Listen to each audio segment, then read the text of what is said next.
Friends नमस्कार। आज की वीडियोज़ में बात करेंगे संवैधानिक एवं गैर संवैधानिक निकाय कौन-कौन से हैं। संवैधानिक निकाय जिसकी स्थापना का उल्लेख संविधान के विभिन्न अनुच्छेदों में है, उसे हम संवैधानिक निकाय कहते हैं, और जिनका उल्लेख संविधान में नहीं है उन्हें गैर संवैधानिक निकाय के रूप में जानते हैं। प्रत्यक्ष रूप से संविधान के द्वारा इसको शक्ति प्राप्त होती है। निर्वाचन आयोग जैसे संवैधानिक निकाय है। प्रथम चुनाव आयोग जो थे, चुनाव आयुक्त हमारे कुमार सेन थे। सुकुमार सेन प्रथम चुनाव आयुक्त के रूप में नियुक्त होते हैं। अर्ध न्यायिक निकाय अनुच्छेद 224 से 229 में इसका भाग जो है 15 में इसका उल्लेख देखने को मिलता है। संरचना की बात करेंगे, नियुक्ति की बात करेंगे, कार्यकाल और त्यागपत्र की बात करेंगे। तो अर्ध निकाय जो न्यायिक निकाय है 16 अक्टूबर 1989 में से पूर्व एक सदस्य समिति का गठन हुआ। एक मुख्य निर्वाचन आयुक्त और 2 अन्य निर्वाचन आयुक्त होते हैं। सबसे पहले हम निर्वाचन आयोग के बारे में यहाँ पढ़ रहे हैं। तो यह एक अर्ध न्यायिक निकाय है। सबसे पहले निर्वाचन आयोग कैसा है? एक अर्ध न्यायिक निकाय है।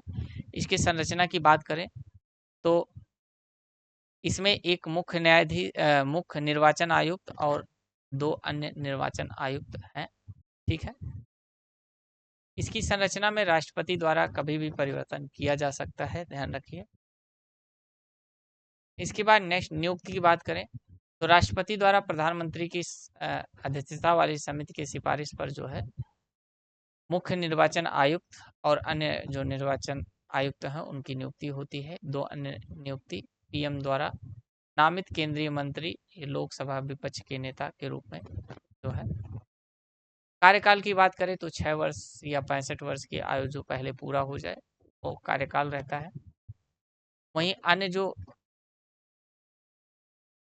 इसके निर्वाचन आयुक्त होते हैं, अन्य 2 निर्वाचन आयुक्तों की बात करें तो 6 वर्ष या 65 वर्ष की आयु जो है पूरा कर लें तो होता है। त्यागपत्र की बात करें तो आयुक्त जो है मुख्य निर्वाचन आयुक्त या अन्य जो न्यायुक्त आयुक्त हैं वो राष्ट्रपति को अपना त्यागपत्र सौंपते हैं। अपदस्थता की बात करें तो इन्हें कदाचार या अक्षमता के आधार पर अपदस्थ किया जा सकता है। मुख्य चुनाव आयुक्त सुप्रीम कोर्ट के न्यायाधीश के तहत जो है। अन्य निर्वाचन आयुक्त मुख्य निर्वाचन आयुक्त की सिफारिश पर जो है इसकी नियुक्ति करता है। कार्य की बात करें हम तो संसद, राज्य विधानमंडल, राष्ट्रपति, उपराष्ट्रपति के चुनावों का संचालन व नियंत्रण, मतदाता सूची तैयार करना, राजनीतिक दलों को चुनाव चिन्ह प्रदान करना, चुनाव क्षेत्रों का परिसीमन करना, राष्ट्रीय व राज्य स्तरीय दल को मान्यता देना जो है, ये सब चुनाव आयोग का काम है। ठीक। अब बात करेंगे निर्वाचन आयोग की स्थापना की तो 26 जनवरी 1950 को निर्वाचन आयोग की स्थापना होती है। राष्ट्रीय मतदाता दिवस के लिए 25 जनवरी को राष्ट्रीय मतदाता दिवस के रूप में हम मनाते हैं प्रत्येक वर्ष। परिसीमन की बात करें तो अनुच्छेद 81, 82, 140, 330 और 332 जो है में परिसीमन किया गया। 192 में गठन, 192 2002 में 4 बार जो है इसमें संशोधन किया गया। 144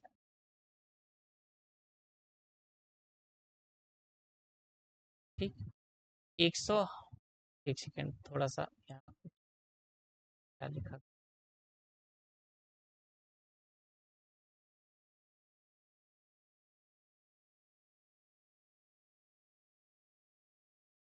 सॉरी 170 अनुच्छेद 170 में परिसीमन किया गया था। निर्वाचन क्षेत्र की सीमाओं का निर्धारण अनुच्छेद 170 में किया गया, जबकि इसी अनुच्छेद 170 में 1952 में 2002 में 4 बार प्रावधान हुआ है। 1952, 1962, 1972 और 2002 में।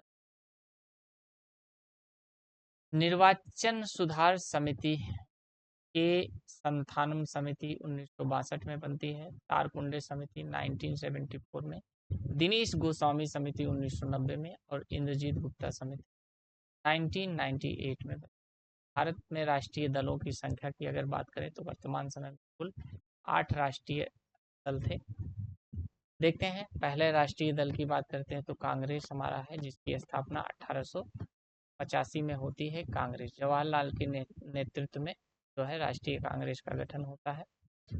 इसके बाद आता है भारतीय कम्युनिस्ट पार्टी, जिसे मार्क्सवादी पार्टी के रूप में जानते हैं, और ये इसका गठन 1964 में भारतीय कम्युनिस्ट पार्टी से पृथक होकर अलग दल बनाने के बाद किया गया था। ये मुख्यतः केरल व बंगाल में जो है अधिक प्रभावी दिखाई देती है। इसके बाद बीजेपी की बात करते हैं। भारतीय जनता दल पार्टी का चुनाव चिन्ह कमल है। भारतीय जनसंघ की स्थापना 1980 होती है। ठीक, वर्तमान में जो है हम जानते हैं कि बीजेपी की सरकार है। इसके बाद बीएसपी आती है, जिसकी स्थापना 1984 में होती है, ठीक, कांसीराम के नेतृत्व में। इसके बाद नेशनल पीपुल्स पार्टी, इसका गठन 1913 में होता है पीए संगमा द्वारा। ठीक, 2019 में इसे जो है राष्ट्रीय दल का दर्जा मिलता है।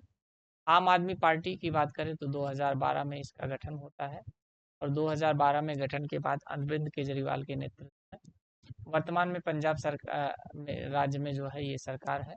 2011 में भ्रष्टाचार विरोधी आंदोलन के पश्चात जो है इसकी स्थापना होती है अन्ना हजारे के नेतृत्व में।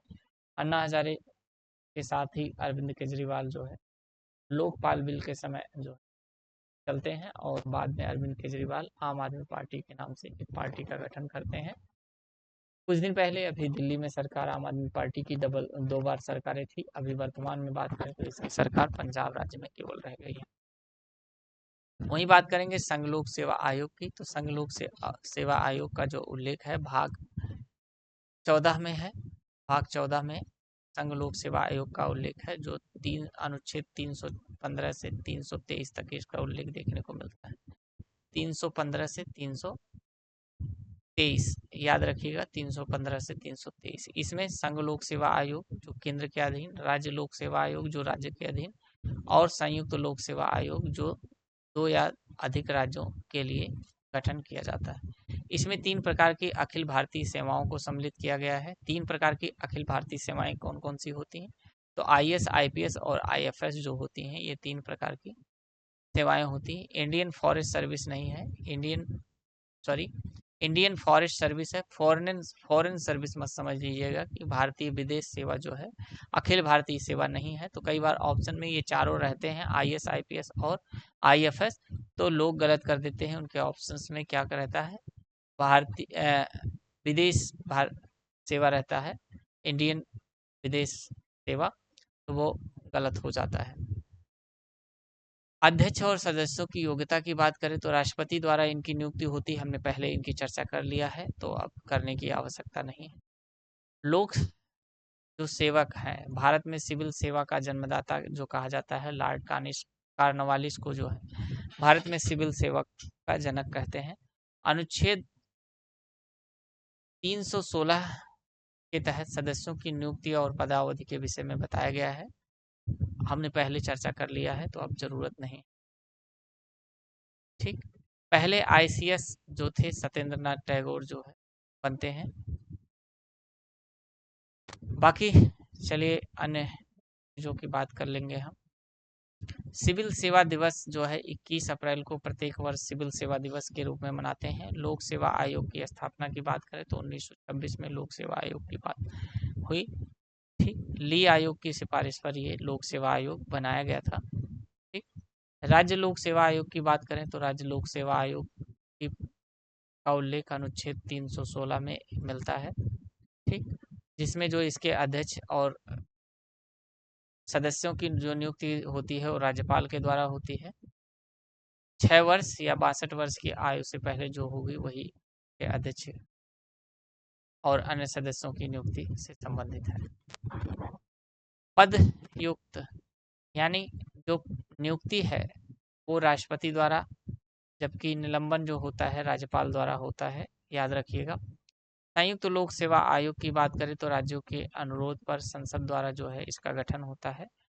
अध्यक्ष और अन्य सदस्य जो है राष्ट्रपति द्वारा नियुक्त किए जाते हैं। रिपोर्ट राज्यपाल को ये सौंपता है। संघ लोक सेवा आयोग का अध्यक्ष यदि सेवानिवृत्त होता है तो संघ राज्य सेवा में नियुक्ति नहीं ले सकता। ये कहा गया है। कोई व्यक्ति संघ लोक सेवा आयोग का अध्यक्ष है और वो चाहे कि संघ किसी संघ या राज्य सेवा में पुनः जो है नियुक्ति ले ले तो ये संभव नहीं होता। राज्य लोक सेवा आयोग का अध्यक्ष सेवानिवृत्त होने पर संघ और राज्य सेवा की नियुक्ति के लिए पात्र होता है, क्योंकि लोअर पोस्ट से आप अपर पोस्ट पर जा सकते हैं लेकिन अपर पोस्ट से लोअर पोस्ट पर नहीं आ सकते, डिमोशन नहीं होता। तो ये चीज़ आप ध्यान रखिएगा। इसके बाद नेक्स्ट बात करेंगे हम इनके कार्यों की। तो कार्य क्या होते हैं? राज्य की सेवाओं को में नियुक्ति के लिए परीक्षाओं का संचालन करना। वेतन भत्ते राज्य की संचित निधि पर भारित होते हैं। प्रतिवेदन जो है राज्यपाल को सौंपता है। ट्रिब्यूनल्स अधिकरण जो हमारे हैं मूल संविधान में इनका उल्लेख नहीं मिलता। 42वें संविधान संशोधन 1976 के द्वारा भाग 4 का 14 का जोड़ा गया। ठीक, 14 का जोड़कर अधिकरण यानी ट्रिब्यूनल का गठन किया गया। इसे अर्ध न्यायिक निकाय के रूप में जानते हैं। किसी विशेष विभाग से जुड़ी हुई शिकायतों का समाधान करने के लिए ट्रिब्यूनल बनाया गया है। इसके बाद कैग की बात करते हैं, जो भारत का नियंत्रक महालेखा परीक्षक है। तो महालेखा परीक्षक की अगर हम नियुक्ति की बात करें तो अनुच्छेद 148 में जो है इसकी नियुक्ति का प्रावधान किया गया है और राष्ट्रपति द्वारा जो है इसकी नियुक्ति होती है। प्रथम कैग जो हमारे थे नरसिम्हा राव थे। वर्तमान में संजय मूर्ति जो है कैग के रूप में कार्य कर रहे हैं। प्रमुख कार्य क्या होता है कैग का? तो सार्वजनिक धन का संरक्षण करना, संचित निधि के कुल खर्च का लेखा जोखा करना, केंद्र राज्य सरकारों के आय व्यय की देखरेख करना इसका कार्य होता है। कार्यकाल 6 वर्ष या 65 वर्ष जो भी पहले हो जाए उसके आधार पर होता है। कैग में जो एक बार व्यक्ति कैग की नियुक्ति पाता है दोबारा पुनर्निर्वाचित नहीं हो सकता, यानी पुनः नियुक्ति उसकी नहीं हो सकती। एक बार रिटायरमेंट होने के बाद उसे निकाल दिया जाता है। वेतन व भत्ते जो है राष्ट्रपति द्वारा निर्धारित किए जाते हैं। अवदस्ता सर्वोच्च न्यायालय के न्यायाधीश की भांति इसकी अवदस्ता होती है, यानी इस पर भी महाभियोग चलाया जाता है, ध्यान रखिएगा। महान्यायवादी जो राज्यों की बात करेंगे, संवैधानिक प्रावधान है इसमें भाग 5 में, चूंकि ये केंद्र का विषय है और अनुच्छेद 76 के तहत भारत का एक महान्यायवादी होगा जो विधिक अधिकारी होगा, मुख्य कानूनी सलाहकार होगा, सदन की कार्यवाहियों में भाग लेगा लेकिन मतदान का अधिकार इसे नहीं होता है। निजी कानूनी अभ्यास से वंचित कर दिया जाएगा। ये किसी निजी कानूनी अभ्यास नहीं कर सकता कहीं जाकर निजी क्षेत्र में। योग्यता क्या होती है? सर्वोच्च न्यायालय के न्यायाधीश के चुने जाने की योग्यता होती है। वेतन व शर्तें से संबंधित जो प्रावधान है वो राष्ट्रपति द्वारा निर्धारित किए जाते हैं। नियुक्ति की बात करें तो अनुच्छेद 76A में जो है इसकी नियुक्ति राष्ट्रपति द्वारा होती है। प्रथम जो व्यक्ति थे भारत के प्रथम महान्यायवादी M.K. सीतलवाड़ा जी थे। वर्तमान में R.K. वेंकट रमण जो है महान्यायवादी है।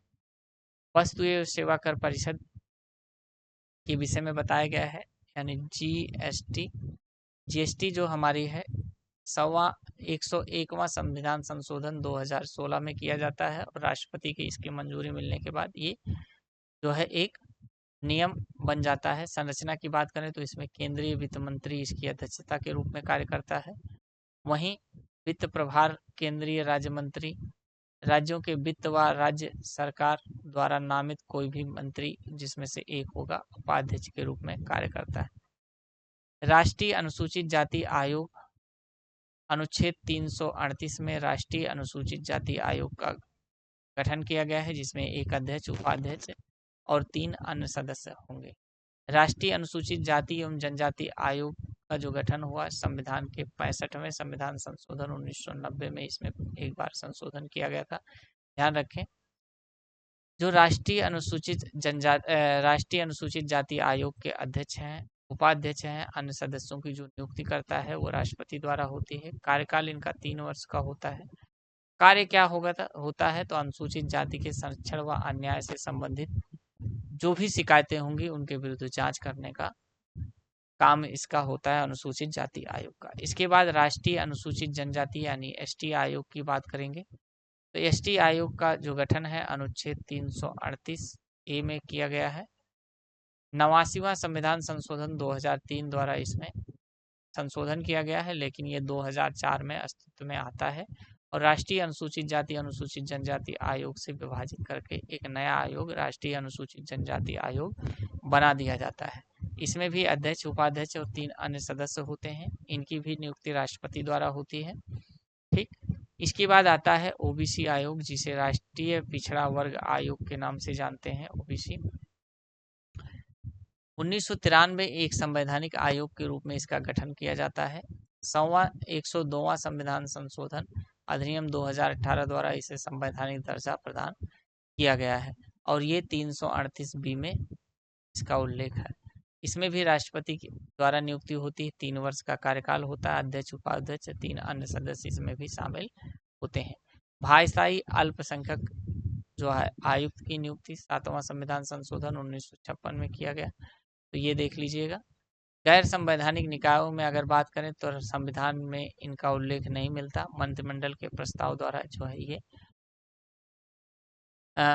संसद के अधिनियम और राज्य विधानमंडल द्वारा इनका गठन किया जाता है। राष्ट्रीय मानवाधिकार आयोग, ठीक, तो NHRC जो है सांविधिक निकाय है और ये प्रश्न यही वाली लाइन पूछा जाता है कि राष्ट्रीय मानवाधिकार आयोग जो है किस प्रकार का निकाय है। तो एक सांविधिक निकाय है। मानवाधिकार संरक्षण के लिए 1993 में इस आयोग का गठन किया गया। 12 अक्टूबर 1993 में इसकी स्थापना होती है। प्रभावी होता है 28 सितंबर 1993 से। कार्य क्या है, तो देश के मानव अधिकारों की रक्षा करना इसका अधिकार है। इसमें एक अध्यक्ष और 11 अन्य जो सदस्य होते हैं। ठीक, अध्यक्ष और अन्य सदस्यों की जो नियुक्ति करता है राष्ट्रपति करता है। अंतर्राष्ट्रीय मानवाधिकार दिवस जो है 10 दिसंबर को मनाया जाता है, अंतर्राष्ट्रीय मानवाधिकार दिवस, ध्यान रखिएगा। कार्यकाल की बात करें तो 3 वर्ष इसका कार्यकाल होता है या 70 वर्ष की आयु जो भी पहले पूरा होगी वही मान लिया जाएगा। प्रथम अध्यक्ष रंगनाथ मिश्रा थे। वर्तमान में बात करें तो बी राम सुब्रमण्यम जो है मानवाधिकार आयोग के अध्यक्ष हैं, बी राम सुब्रमण्यम, तो ध्यान रखिएगा। केंद्रीय सूचना आयोग यह भी एक सांविधिक निकाय है। सूचना का अधिकार 2000 यानी RTI जो आती है, RTI एक्ट 2005 में आता है और इसके अंतर्गत ये संपूर्ण भारत में 12 अक्टूबर 2005 को संपूर्ण भारत में लागू कर दिया जाता है और ये बताया जाता है कि इसके कार्य क्या हैं। चलिए देखते हैं।